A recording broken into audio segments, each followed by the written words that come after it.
Hi, my name's Kian and I work for the Accent Group, which is a retail brand that owns many footwear companies. What industry areas do you service?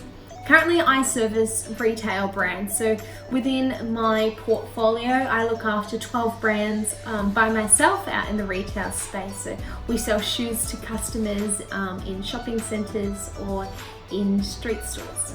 How long have you been shortlisting applications to fill a vacancy?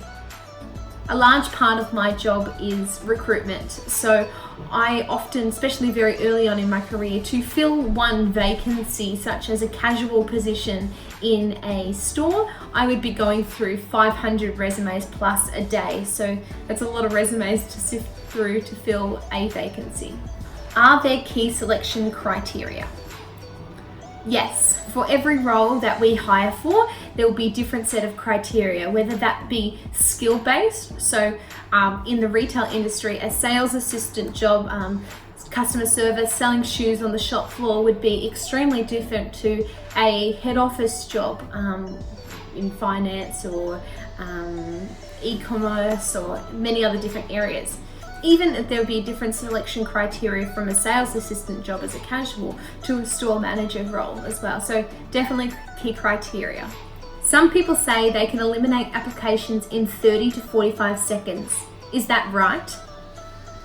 In my experience, I probably give less time than 30 to 45 seconds. Sometimes when I was looking for either a Christmas casual job or a sales assistant job, I would give sometimes the resume 5 seconds maximum, as I had 500 to get through to sometimes only fill 2 vacancies.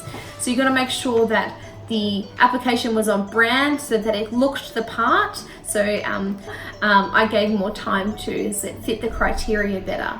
What are the deal breakers in applications? A big deal breaker for me would be spelling and grammar.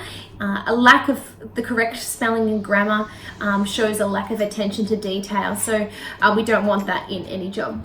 Probably a big one for me too, I've got 2 main points. One would be just to have big bulks of writing, so I like everything to be dot pointed. I don't have time to read through everything, so dot point wherever possible. My second one would be to make the resume 1 to 2 pages maximum.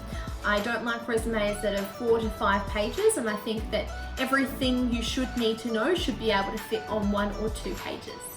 How do you respond if the applicant has no work experience in Australia? In the retail industry, prior work experience isn't necessarily a deal breaker if you don't have any. However, what I always like to be able to see is that they've actively tried to go out and improve their skills. So even if it's volunteering at a school, volunteering at a community, or even volunteering at other work experiences means more than just having a complete blank resume. So don't think you necessarily need experience in retail to get a retail job. It's more based on having the correct attitude and really keen to learn and to work. What do you think are the most proactive ways to look for work in your industry? I think the most proactive way in retail is to actually go out to stores and hand out your resume where possible and look on the signs. Most of the time, also store managers don't have time, but it really shows that you're wanting to go out there. Don't go out with heaps of resumes because it looks like you will just accept any job. Specifically go to that store and then follow up online or with the recruitment team at head office. What advice can you give a candidate when preparing for an interview? Do your research. Go online, learn about the company, understand the history of the company and everything that you can know already from online. Extremely important, because I think if you don't know who you're interviewing for, how do you know what they're going to even be looking for? So do your research. What advice would you give to a current student who is wanting to work in your industry? My best advice would be to go out there and demonstrate how passionate you are about getting this job.